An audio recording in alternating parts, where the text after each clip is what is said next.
ne mar paro en tuo to mak mana ni en tuo ma pono ng'ato nyalo bedo go tok nyal yange wachni mogik mokwongo wacho ni erokamano Nicholas bedo kode ka kendo bedo ranyisi ni ng'ato nyalo bedo gi tuo mar dang'ni mar paro mosetemo kawo ngimane to kawuono entie kendo en gima duong' moloyo omiyo Nicholas erokamano ahinya. Mar ariyo, Nicholas oloso kuom weche mopogore opogore kuom thiro wach marang'o dang'ni mar paro.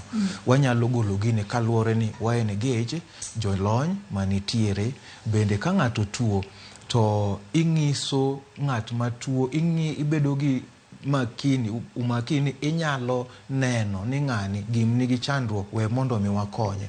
Tuo mar wich en tuo kaka tuoche mamoko to ok wanyal kawe ni en tuo ma samoro jachien okelo. Adiera nitiere meg jochien tuo en mar jachien to nitiere bende mondo ka Nyasaye omiyowa jolony kaka dakteche wanyalo kawo thuolo mawacho ni ng'ane mondo wadhi watim na assessment ni to ben gi gima kama koso en gi gima chalo nade. Mogik en ni ka wantiere dala e gwengewa wamed bedo kod twak, wamed bedo makini kuom nyithiwa, kuom jok mantiere e gweng', wabed kod lony kata kuom go mbaka kuom weche machalo mag stress. Ji kik bola wach na jok mamoko. Sache moko ka ng'ato wacho ni kik imiya stress ni wekelo na stress. Sache moko abedo ga gi chuny malit nikech ng'ato wacho stress to stress no onge godo. King'ise ni describe anan to stress machalo nade, mano be ok onyal.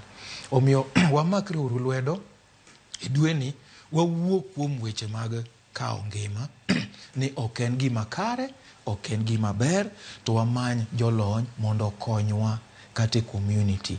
Mana gima nyalo miyo akwago jopiny mondo bi gibed jok makare. Erokamano ahinya Nicholas Osir kaachiel kod in Joseph Otieno kuom kawo thuolo maru mar mondo mi wabro puonj oganda Luo gigo ma ginyalo timo mar mondo mi githir tema mar deruok e pacho ka thuon wach kata gima duong' nyaka Ramogi Jong kapo nono intiere kod gino mathagi, gino masando chunyi. Gima duong' en ni wuog oko imany kony, manyo osiepi moro,